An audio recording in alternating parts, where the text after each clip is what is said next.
მათე სახარების განმარტება, თავი მე-6. ეკრძალენით ქველი საქმესა თქვენსა, რაითა არა ჰყოთ წინაშე კაცთა სახილველად მათა. უკვე თუ არა, სასყიდელი არა გაქუნდეს მამისა თქვენისაგან ზეცათაისა.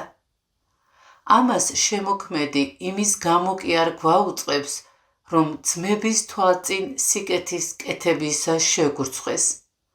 არამედ რათა ფარისეველთა მსგავსად მიწიერ დიდებას არ ვესწრაფოდეთ. სიყვარული დიდ საქმეებს ასრულებს, სიამაყეც ამავეს აკეთებს. სიყვარული აღავსებს მშიერს, აძღებს სიამაყეც. სიყვარული შიშველს მოსავს, მოსავს სიამაყეც. მარხულობს სიყვარული, მარხულობს სიამაყეც.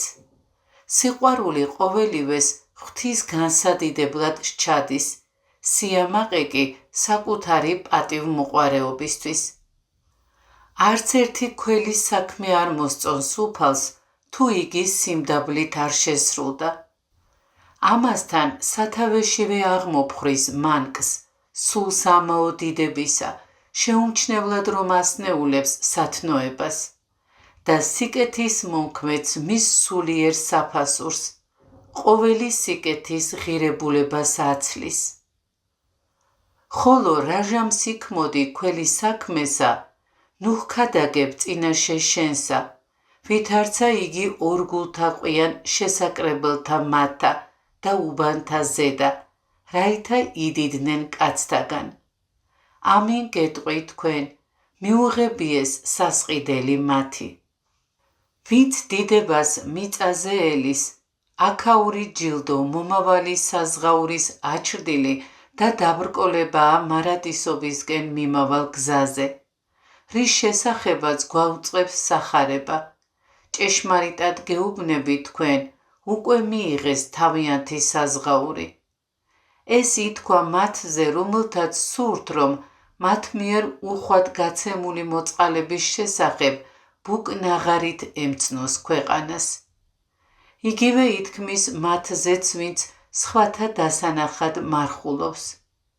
ვინც დიდებას კაცთაგან ელის, მათ უკვე მიიღეს საზღაური, ხოლო ვინც ღვთისგან მარადიულ ცხოვრებას მიიღებს. ხოლო შენ რაჟამს ყოფდე ქველი საქმესა, ნუ ცნობ მარცხენაი შენი, რასა იქმოდის მარჯვენა შენი. აქ უფალი ადამიანის ხელებს კი არ გულისხმობს, რომელთაც არც მეტყველება შეუძლიათ და არც ჭვრეტა. არამედ მარჯვენა ხელში მართალნი მოიაზრებიან, მარცხენაში კი ცოდვილნი. ამის შესახებ სახარებაში მაცხოვარი უფრო ნათლად გვაუწყებს. მართალნი მარჯვენა მხარეს შეიყრებიან, ცოდვილნი კი მარცხენა მხარეს. არ უწყოდეს მარცხენამ, ეს ნიშნავს ურწმუნოთა და ცოდვილთა წინაშე ნუ ვიამაყებთ იმით, რასაც რწმენითა და ღვთის მოშიშებით შევასრულებთ. კაცობრივი სიყვარული დიდებისა, მშობელია სიცრუისა. რაითა იყოს ქველი საქმე შენი ფარულად და მამამან შენმან, რომელი ხედავს დაფარულთა, მოგაგოს შენ ცხადად. ცუდად ვმედიდურობ, როცა ვმარხულობ, მაგრამ როცა გავიხსნილებ, სხვებისთვის ჩემი თავშეკავებულობის დაფარვის მიზნით ისევ ცუდ ვმედიდობ, რადგანაც თავი ბრძნად მიმაჩნია. მუდამ ფუჭი დიდებისგან ვიძლევი, როცა ბრწყინვალედ ვიმოსები, მაგრამ მაშინაც ცუდ ვმედიდობ, როცა უბრალო მაცვია. ვიწყებ საუბარს და კვლავ მისგანვე ვიძლევი. როგორც უნდა დავიმდაბლო რქა, მათგან ერთი მაინც აღზევდება. და რაჟამს ილოცვიდე, არა იყო ეგრე, ვითარცა იგი ორგულნი, რამე თუ უყვარან შესაკრებელთა შორის და უბანთა ზედა დგომაი და ლოცვაი, რაითა უჩვენონ კაცთა. ამინ გეტყვი თქვენ, მიუღებიეს სასყიდელი მათი. მაშ ეკლესიაში აღარ უნდა ვილოცო? რა თქმა უნდა, ეს ამას არ ნიშნავს. წრფელი განზრახვით უნდა ვევედროთ შემოქმედს და არა თავის მოსაჩვენებლად, რადგან ადგილი კი არ გვვნებს, არამედ შინაგანი განწყობა და მიზანი. ხოლო შენ რაჟამს ილოცვიდე, შევედ საუნჯესა შენსა და დაახშკარი შენი და ილოცე მამისა შენისა მიმართ ფარულად და მამაი შენი, რომელი ხედავს დაფარულთა, მოგაგოს შენ ცხადად. ღმერთი იმას უფრო ისმენს, რასაც გული ეუბნება და არა ენა. კაცი, რასაც ლოცვის ჟამს ფიქრობს და გრძნობს, ღვთისთვის უფრო მნიშვნელოვანია, ვიდრე ის, რასაც ენა წარმოთქვამს. ამ უკანასკნელმა შესაძლოა იცრუოს, მაგრამ გული არ იტყუება და კაცს ისეთად წარმოაჩენს, როგორიც არის. გული ეს არის სულის დაფარული სენაკი, იმ მრავალი უკეთურების სამალავი, მხოლოდ ღვთის ყოვლის მხედველი თვალი რომ სწდება. და რაჟამს ილოცვიდეთ, ნუ მრავალსა იტყვით, ვითარცა იგი წარმართთაგანი, რამე თუ ჰგონებed ვითარმედ, მრავლის მეტყველებითა მათითა ისმინოს მათი. ლოცვის ღირსება მხოლოდ მისი ხარისხია და არა რაოდენობა. რაოდენობა მაშინ არის ღვთისთვის სათნო, როდესაც ხარისხისკენ მივყავართ. მეზვერის მოკლე ლოცვა ღმერთმა შეისმინა. როდესაც ადამიანის სულში ჭეშმარიტი სინანული და სიმდაბლე აღმოცენდება, გული შეემუსრება და სულიერი თვალი აიხილება, მრავლის მეტყველებას ვეღარ შეძლებს, რადგან საკუთარ თავს ჩაუღრმავდება, სულის წყრულებს იხილავს და უფლისადმი მოკლე ლოცვას აღავლენს. ნუ იქნება შენი ლოცვა სიტყვა მრავალი, აზრი რომ არ გაერთოს სიტყვების განხილვით. მეზვერის ერთმა სიტყვამ გული მოულბო ღმერთს, ერთმა სწორად წარმოთქმულმა სიტყვამ იხსნა ავაზაკი. ლოცვის ჟამს მრავლის მეტყველება ხშირად გონებას ფანტავს, მოკლე ღაღადისი კი აფხიზლებს მას. ხოლო თქვენ ნუ ემსგავსებით მათ, რამე თუ იცის მამამან თქვენმან, რაი იგი გიხს თქვენ, ვიდრე თხოვადმდე თქვენ და მისგან. და თუ მან უწყის, რაც გვჭირდება, რატომ უნდა ვილოცოთ, იკითხავს ვინმე. არა ჩვენი სათხოვარის ცნობების მიზნით, არამედ რათა გამუდმებული ვედრებით შევუერთდეთ, დავმდაბლდეთ და საკუთარი ცოდვები გავიხსენოთ. ხოლო თქვენ ესრეთ ილოცევდით, მამაო ჩვენო, რომელი ხარ ცათა შინა, წმინდა იყავნ სახელი შენი. უფალი არ ამბობს მამაო ჩემო, არამედ მამაო ჩვენო, რითაც გვავალებს ვილოცოთ მთელი კაცობრიობისთვის. ნუ რას დროს გვექნება მხედველობაში მხოლოდ საკუთარი სიკეთენი, არამედ ყოველთვის ვიზრუნოთ მოყვასის სარგებელისთვის. ვუწოდებთ რა ღმერთს მამას, ამით ჩვენ სიყვარულსაც ვააშკარავებთ. რა არის ყრმისთვის მამის სახელზე უფრო ძვირფასი? ამით რასაც ვითხოვთ, იმის მიღების რწმენასაც ვაცხადებთ. მართლაც რომელ თხოვნაზე უპასუხებს ღმერთი უარით შვილებს, რომელთაც თავადვე დართო ნება მის შვილებად წოდებულიყვნენ. ღვთის სახელი წმინდაა და დიდებული ჩვენეული დიდების გარეშე, მაგრამ ჩვენ უნდა ვეცადოთ ჩვენშიც იდიდოს იგი, რათა ჩვენ არ ვეძიოთ სხვა არაფერი გარდა ღვთის დიდებისა. მოვედინ სუფევა შენი, იყავნ ნება შენი, ვითარცა ცათა შინა, ეგრეცა ქვეყანასა ზედა. და რას გულისხმობს იყოს ნება შენი როგორც ცაში, ისე ქვეყანაზეც, თუ არა იმას, რომ ადამიანები ანგელოზებს უნდა მიემსგავსონ და როგორც ეს უკანასკნელნი ასრულებენ ღვთის ნებას ცათა შინა, აგრეთვე ქვეყნის მკვიდრებმაც უნდა აღასრულონ არა თავისი, არამედ ღვთის ნება. ამ ვედრებას კი მთელი არსებით ვერავინ წარმოთქვამს, თუ არა ის, ვისაც სწამს, რომ ღმერთი ყოველივეს, რაც უბედურებად მიგვიჩნევია, ჩვენსავე სასარგებლოდ შემოგვიბრუნებს, რომ იგი უფრო მეტად ზრუნავს ჩვენი ცხონებისა და სიკეთისთვის, ვიდრე თავად ჩვენ. პური ჩვენი არსობისა მომეც ჩვენ დღეს. ამის წინ ჩვენ ზეციურს ვითხოვდით, მაგრამ რადგან მოკვდავნი ვართ, ხორცი გვმოსავს და პური გვჭირდება, ამასაც ვითხოვთ, რადგან კაცნი ვართ და ვუწყით, რომ პურიც შენია, მამაო. მაცხოვარმა ლოცვა განცხრომის, სიმდიდრის ან დიდებული სამოსისთვის კი არა, ოდენ პურისთვისაც დაგვიდგინა და ამასთან მხოლოდ სადღეისო საზრდოსთვის. ამიტომაც დასძინა არსობისა, ანუ დღიური საზრდელიო და შემდეგ მომეც ჩვენ დღეს. მართლაც რა საჭიროა ხვალისთვის ზრუნვა მისთვის, ვინც შესაძლოა ვერც კი შეესწროს მომავალ დღეს. განა ის, ვინც სხეული, სული, გონება გიბოძა და შენს გაჩენამდე ყოველი შეამზადა, ოდესმე დაგაგდებს და დაგივიწყებს. მაშ მიენდე მხოლოდ დღევანდელი საზრდელი გამოსთხოვე და სახვალიო ზრუნვაც მასვე მიანდე, როგორც ამბობს ნეტარი დავითი, მიუტევე უფალსა ზრუნვა იშენი და მან გამოგზარდოს შენ. და მომიტევენ ჩვენ თანანადებნი ჩვენნი, ვითარცა ჩვენ მიუტევებთ თანამდებთა მათ ჩვენთა. რადგან მრავალგზის ვცოდავთ სიტყვიერადაც და გონებითაც და ბევრჯერ ჩავდივართ იმას, რაც გაკიცხვის ღირსია, თუ ვამბობთ, რომ არა გვაქვს ცოდვა, თავს ვიტყუებთ და ჭეშმარიტება არ არის ჩვენში. ჩვენ კი თვით ღმერთთან ვდებთ ხელშეკრულებას, როცა ვევედრებით, მივუტევებთ ჩვენს მოვალეთა. ამიტომ, როდესაც წარმოვიდგენთ, თუ რას რის სანაცვლოდ მივიღებთ, ნუ ხარ დავაყოვნებთ ერთმანეთის მიტევებას.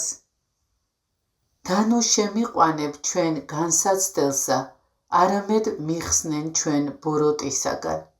ბოროტად აქ უფალი ეშმაკს იხსენიებს და მის წინააღმდეგ დაუნდობელ ომს გვიბრძანებს. ცბიერი კაცი ეშმაკის მეგობარია. მაცხოვარს არ უთქვამს გვიხსენ ბოროტთაგან, არამედ ბოროტისაგან, რითაც გვაუწყა, რომ არასოდეს განვურისხდეთ მოყვას, არამედ ეშმაკს, რადგან სწორედ იგია სათავე ბოროტებისა. ხოლო თუ კი ჩვენი მამა მეუფეა, ძლევით და დიდებით მოსილი, მაშინ რაღა თქმა უნდა ბოროტს ჩვენც ვძლევთ და მომავალში გამდიდდებით. რამე თუ უკვე თუ მიუტევნეთ თქვენ კაცთა შეცოდებანი მათნი, მოგიტევნეს თქვენცა მამამან თქვენმან ზეცათამან. ვინც მთელი გულით არ მიუტევებს მოძმეს, იგი ლოცვით თავისთვის შეწყალებას კი არა, სასჯელს გამოითხოვს. ღმერთს კეთილად სურს ჩვენთან კავშირი და გვიბრძანებს, მიუტევე და მოგეტევება. არ მიუტევებ, საკუთარ თავს მოუტანს ზიანს. ეს გადარჩენისკენ მიმავალი უმოკლესი და ყველაზე საიმედო გზაა. ცხონება გსურს, მიუტევე ყველას ყველაფერი და გადარჩები. ცოდვების გახსენებით უფალი სიმდაბლეს გვიბრძანებს. სხვათა მიტევების მოთხოვნით ჩვენში ბოროტების ხსოვნას აღმოფხრის. ცოდვათა შენდობის აღთქმით ჩვენში სასოებას განამტკიცებს და ღვთის გამოუთქმელ კაცთმოყვარეობაზე ფიქრისკენ აღგვძრავს. ხოლო უკვე თუ არა მიუტევნეთ კაცთა შეცოდებანი მათნი, არცა მამამან თქვენმან მოგიტევნეს თქვენ შეცოდებანი თქვენი. მივუტევოთ და მოგვეტევება, კვლავ მივუტევებთ და კვლავ მოგვეტევება და ასე განუწყვეტლივ. მიტევებას ვესწრაფო და ამას უმეტესი ძალისხმევით აღმასრულებთ, როცა გვეცოდინება, რომ რასაც მივუტევებთ, არა რა, ხოლო ის, რაც მოგვეტევება, გაცილებით აღმატებულია. მიტევება სათნოებათაგან ყველაზე დიდია და მყისიერად ანიჭებს ჯილდოს გულს.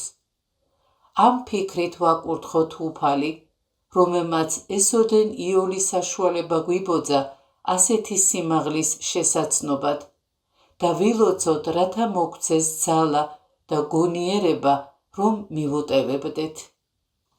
და რაჟამს იმარხვიდეთ, ნუ იყოფით ვითარცა იგი ორგულნი მწუხარე, რამეთო განირყუნიან პირნი მათნი, რაითა ეჩვენენ კაცთა მარხველად. ამინ გეტყვი თქვენ, მიუღებიეს სასყიდელი მათი. ესეც აგვიხსნა მაცხოვარმა, როგორ უნდა აღვასრულოთ. რაჟამს ილოცვიდეთ, არ აღყოთ ისე, როგორც ორგულთ ჩვევიათ. ესე იგი არ დაემსგავსოთ ფარისევლთ. მათი ლოცვა იყო გარეგანი, საჩვენებლად კაცდა. შენ კი ილოცე სულით და გულით. ლოცვაში პირველი საქმე ის არის, რას გრძნობს შენი გული, რა მოძრაობა არის შენ შორის. სიხარულით შეუდექი მარხვას, და ნუ დაემსგავსები იმ თვალთმაქცებს, რომლებიც ადამიანთა დასანახად მჭუნვარე სახეებით დადიან.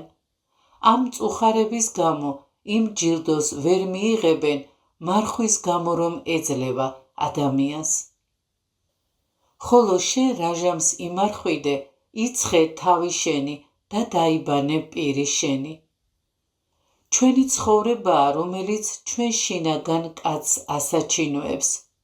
სწორედ ამ პირის დაბანანებას უფალს, ანუ ყოველგვარი ცოდვებისა და უწმინდურებისგან ჩვენი განწმენდა. თავი კი ეს არის გონება, რომლის ღვთაებრივი ცოდნით შემკობასაც გვიბრძანებს მაცხოვარი. რაითა არა ეჩვენო კაცთა მარხველად, არამედ მამასა შენსა დაფარულად, და მამამან შენმან, რომელი ხედავს დაფარულთა, მოგაგოს შენ. ღმერთი, რომელმაც ყოველი საიდუმლო უწყის, სულიერ ლოცვას ხედავს და მისწილ უდიდეს ცხად ნიჭებს მოგმადლებს, რადგან ეს ლოცვაც ჭეშმარიტი და სრულყოფილია, სულს საღვთო მადლითა და ზეგარდამო ნიჭებით რომ აღავსებს. რაც მჭიდროდ დავუცობთ თავს ჭურჭელს, მით მეტ სურნელებას შესძენს მას მირონი. ლოცვაც ასეა, თუ გულში ღრმად შევინახავთ და დავფარავთ, ღვთისგან გამრავლებულ მადლს მივიღებთ. ნუ იუნჯებთ თქვენ საუნჯეთა ქვეყანასა ზედა, სადა მღილმან და მჭამელმან განყუნის და სადა მპარავთა დათხარიან და განიპარიან. თუ გული მიწას მიეჯაჭვება, მიწიერის სარგებლის გამო შეასრულებს რაიმეს, როგორღა იქნება ის წმინდა. თუ გული ზეცად აღისწრაფება, წმინდა იქნება, რადგან ზეცისმიერი ყველაფერი წმინდაა. ხოლო თქვენ იუნჯებდით საუნჯეთა ცათაშინა, სადა არცა მღილმან, არცა მჭამელმან განყუნის და სადაცა არცა მპარავთა დათხარიან და განიპარიან. როგორც შეგიძლია, ისე შეეწიე მოყვას. თუ სასწაულთ მოქმედი სიტყვით არ ძალგიც კაცთა უძლურების განკურნება, კეთილი სიტყვით გაამხნევე და ანუგეშე. თუ მოყვას შეეწევი, მაშინ ჰოი საკვირველებავ, თვით უფალი იესო ქრისტე დაგიდგება მსახურად. მოყვასის შეწევნისას თვით დაეუფლები საღვთო საგანძურს, ქრისტეს სასუფეველს, მოყვასის შემოსველი და დამპყურებელი, თავადვე იგემებ უკვდავებას და სამეფო ძოწეულით შეიმოსები. რამეთო სადაცა არნ საუნჯე თქვენი, მონცა იყოს გული თქვენი. როცა შენიშნავ, რომ შენი გონება ნივთიერ საგნებში პოულობს ტკბობას და მათზე სიამოვნებით ფიქრობს, იცოდე, რომ ღმერთზე მეტად ისინი შეყვარებია. სანთელი გვამისაი არს თვალი, უკე თუ თვალი შენი განმარტებულ იყოს, ყოველი გვამი შენი ნათელი იყოს. სხვა რა თვალი უნდა იგულისხმებოდეს აქ თუ არა გონება? და ეს თვალი წმინდა ვერ იქნება, თუ წმინდა ნათელს ვერ იხილავს. ეს ნათელი კი ქრისტეა. უკვე თუ თვალი შენი ბოროტ იყოს, ყოველი გვამი შენი ბნელ იყოს. უკვე თუ ნათელი იგი შენ შორის ბნელ არს, ბნელი იგი რაოდენმე. როგორც მხედველობის სიჯანსაღეს ეკმართებს ზრუნვა, ისე უნდა გავისარჯოთ გონების სიმრთელეზეც. თუ კი შენი გონება ქონებას მიაჯაჭვე მასზე ზრუნვით, ესე იგი ჩააქრეს სანთელი და სული დაივსე. რადგან როგორც წმინდა თვალი სხეულს ანათებს, ბოროტი ანუ სნეული კი აბნელებს, ასევე ბრმავდება გონებაც საზრუნავთაგან. ხოლო თუ გონება დაბრმავდა, სულსაც და მით უმეტეს სხეულსაც წყვდიადი მოიცავს. ვერვის ხელეწიფების ორთა უფალთა მონებად, ანუ ერთი იგი მოიძულოს და სხვაი იგი შეიყვაროს, ანუ ერთი საიმის თავს იდვას და ერთი იგი შეურაცხყოს. ვერ ხელეწიფების ღვთისა მონებად და მამონაისა. ღმერთმა გვიბრძანა, რომ ღვთისა და მამონას ერთდროულად მსახურება დაუშვებელია, რადგან მამონა ცდილობს სხვისი მიიტაცოს. ღმერთი კი მზადაა ადამიანს თავისიც კი უბოძოს. ოდესღაც ძველი აღთქმის პერიოდში ებრაელებს შორის გავრცელდა კეფცახურება. ისრაელის მეფე აქაბმა ბაალის კერპი აღმართა და მისდამი მსახურება დაიწყო. უბრძანა ებრაელებსა და თავის ქვეშევრდომებს მსხვერპლი შეეწირათ ბაალისთვის. ამ ამბავმა დიდი დაბნეულება წარმოშვა ხალხში. უმრავლესობამ აღარ იცოდა, როგორ მოქცეულიყო. ზოგი მეფის შიშით ბაალს სცემდა თაყვანს, მაგრამ დაფარულად ინარჩუნებდა ჭეშმარიტ ღვთისმსახურებას. იმ დროს უფალმა მიავლინა დიდი წინასწარმეტყველი ელია. მან შეკრიბა ერი და ამ სიტყვებით წარუდგა მეფეს. როდემდის უნდა კოჭლობდეთ ორივე ფეხით. თუ უფალია ღმერთი, გაყევით მას. წინასწარმეტყველმა განაცხადა, ვინც არის ქვეყანაზე ჭეშმარიტი ღმერთი, მას გაყევით და მას ემსახურეთო. ასევე უნდა ვუთხრათ იმ ქრისტიანებს, რომელთაც სურთ ღვთისა და მამონის მსახურება. თუ კი შენ საყვარელო ქრისტე ღმერთად აღიარე და შეიმეცნე, რომ ის არის ჭეშმარიტი ღმერთი, მხსნელი და მაცხოვარი, მაშინ მხოლოდ მას ემსახურე და მხოლოდ მისი ისმინე. უფალი არ მოითხოვ შენგან საყვარელო, რომ თლად დატოვო მიწიერზე ზრუნვა და ფიქრი. სხვა არის მიწიერზე ფიქრი და ზრუნვა და სხვა არის მონობა წარმავალობის, სიმდიდრის, ქონებისა და ფუფუნების. უფალი მოითხოვ შენგან არ დაემონო მამონას, როგორც ღმერთს. არ გახადო ამაოება შენს გადამრჩენელად. უფალი და ბატონი შენთვის იყოს მხოლოდ ღმერთი. შენი თაყვანისცემა და პატივისცემა მხოლოდ მას ეკუთვნოდეს. ამისთვის გეტყვით თქვენ, ნუ ზრუნავთ სულისა თქვენისათვის, რა ისჭამოთ და რა ისვათ. ნუცა ხორცთა თქვენთათვის, რა შეიმოსოთ. ანუ არა სული უფრო ის არს საზრდელისა და გვამი სამოსლისა. ქონება ადამიანებს ღვთისაგან განაშორებს. მართალია სული რაკიღაიგი უსხეულოა არ ჭამს, მაგრამ ეს უფალმა მიღებული ჩვეულებისამებრ თქვა, რადგანაც ჩანს, რომ თუ ხორცი არ ისაზრდოებს, სული სხეულში ვერ დარჩება. უფალი შრომას კი არ გვიკრძალავს, არამედ საზრუნავისთვის მთლიანად თავის მიცემასა და ღვთის დავიწყებას. მიწის დამუშავებაც საჭიროა, მაგრამ სულზეც უნდა ვიზრუნოთ. მიხედენით ფრინველთა ცისათა, რამე თუ არას თესვენ, არცა მკიან, არცა შეიკრებენ საუნჯეთა და მამაი თქვენი ზეცათაი ზრდის მათ. არამე უფრო ის თქვენ უმჯობეს ხართა ფრინველთა. თუ უფალი ამგვარად ზრუნავს ჩვენთვის შექმნილ საგნებზე, თავად ჩვენზე როგორ გაიზრუნებს? თუ კი მონებზე ზრუნვა იკისრა, მათი ბატონისთვის უმეტესად არ გაირჯება? ხომ ქსმენია ლოცვა იაკობისა, აღთქმა დადო იაკობმა და თქვა, უკვე თუ ღმერთი ჩემთან იქნება და დამიფარავს ამ გზაზე, რომელსაც ვადგავარ, მომცემს პურს საჭმელად და სამოსელს შესამოსად, რაც იმას ნიშნავს, რომ იგი არაფერზე ზრუნავდა და ყოველივეს ღვთისგან გამოითხოვდა.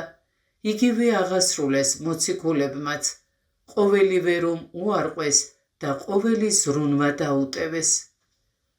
ანუ ვინმე თქვენგან იზრუნვიდეს და შეუძლოთ შეძინებათ հասაგსათვისა წყრთა ერთ. საკმარისია მხოლოდ არსობის პურის მოსაპოვებლად გაისარჯო და დანარჩენი ღმერთს მიანდო.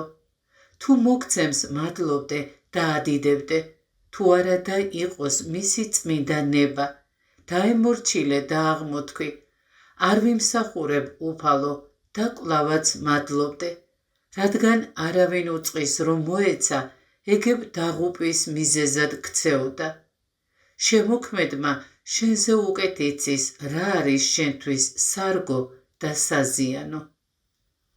და სამოსლისათვის რა ისაზრუნავთ, განიცადენით შროშანი ველისანი, ვით არ იგი აღორძნდის, არა შურებინ, არცას თავნა. არა მხოლოდ უგუნური ფრინველებით გვამხელს უფალი, არამედ მსწრაფლწარმავალი შროშანებითაც. თუ კი ღმერთმა ისინი ასე შეამკო, თუმც კი ეს აუცილებლობას არ წარმოადგენდა, რამდენად აღმატებულად შეგვმოსავს ჩვენ. იმასაც განგვიცხადებს, რომ როგორც არ უნდა დავშვრეთ, შროშანისნაირად მაინც ვერ შევიმკობით, რადგან თვით უბრძენესი და უმდიდრესი სოლომონიც კი არ შემოსილა მის მსგავსად. ხოლო მე გეტყვი თქვენ, რამე თუ არც აღას სოლომონ ყოველ სამას დიდებასა მისსა შეიმოსა, ვით არცა ერთი ამათგანი. თუ ეს უბრძენესი მეფეც კი უბრწყინვალესი სამეფო სამოსით მიდვრის ყვავილსაც კი ვერ შეედარა, შენ როგორღა შეძლებ ოდესმე მის სილამაზეს გადაამეტო. სამოსელსა და ყვავილს შორის კი ისეთივე განსხვავებაა, როგორიც ჭეშმარიტებასა და სიყალბეს შორის. უკვე თუ თივაი იგი ველისაი, რომელი დღეს არს და ხვალე თორნესაშ თაეგზნის, ღმერთმან ესრეთ შემოსის, არამე უფრო ის თქვენა მცირედ მორწმუნენო. ნუ ზრუნავთ და იტყვით, რა ივჭამოთ, ან რა ივსვათ, ანუ რა შევიმოსოთ. ვინ არის მართალი? ის ვისაც ახსოვს, რომ მხოლოდ გადამეტებული ზრუნვა იგმობა და არა შრომა, რომელიც ღმერთმა აკურთხა. რამე თუ ამას ყოველსა წარმართნი ეძიებენ, რამე თუ იცის მამამან თქვენმან, რა იგიხმს ამათ ყოველთაგანი. უპირველესად თუ კი ღვთის სასუფეველს ვეძიებთ და ეს ჩვენი ერთადერთი საზრუნავია, მაშინ დანარჩენიც მოგვეცემა. ნუ თუ ღმერთი თავის ქმნილებას ბედის ანაბარად ატოვებს. ისრაელი მომდევნო დღისთვის იტოვებდა მანანას, რომელსაც ღმერთი აძლევდა უდაბნოში. მანანა კი ხრწნას იწყებდა. ღმერთი ასე ყოველივეს იმიტომ აწყობდა, რომ ისინი საღვთო განგებულებას მინდობოდნენ. ხოლო თქვენ ეძიებდით პირველად სასუფეველსა ღმრთისასა და სიმართლესა მისსა და ესე ყოველი შეგეძინოს თქვენ. ჭეშმარიტი გზა, რომლითაც კაცს ძალუც შესაძლებელი ბედნიერება მოიპოვოს ქვეყანაზე, ნაჩვენებია მაცხოვრის ამ სიტყვებში. ესე იგი ეცადეთ, რომ სულში დამკვიდრდეს ღვთის სასუფეველი. იქ ეცით სასუფევლის ძეებად. შეიცანით ღვთის სიმართლე და შეიყვარეთ იგი. და მაშინ ყველა დანარჩენი, ესე იგი მშვიდობა, სიხარული და ყოველივე რაც საჭიროა ადამიანისთვის ქვეყანაზე, ესე იგი საჭმელი, სასმელი, სამოსი და სხვა თავისთავად მოგეცემათ. ნუ ზრუნავთ ხვალისათვის, რამე თუ ხვალე მან იზრუნოს თავისათვისისა, კმა არს დღისა მის სიბოროტე თვისი. ვინც ნივთებისაგან და მათზე ზრუნვისგან არ გათავისუფლებულა, როგორღა შეძლებს უკეთურ გულიზრახვათაგან თავის დაღწევას. გულიზრახვებით გარემოცული როგორღა იხილავს დაფარულ ცოდვას, რაც არის წყდიადი და ბურუსი სულისა, უკეთური აზრებისა და საქმეებისგან დასაბამის მიმღები. ხოლო ამ გარემომცველი ცოდვის ვერ დამნახავი, როდისღა ილოცებს იმაზე, რომ განიწმინდოს მისგან. ამასთან თუ განწმენდილი არ იქნება იგი, როგორღა პოვებს წმინდა ბუნების ადგილს. ხოლო თუ მას ვერ პოვებს, როგორღა იხილავს შინაგან სახლს ქრისტესას, თუ კი ჩვენ ვართ სახლი ღვთისა.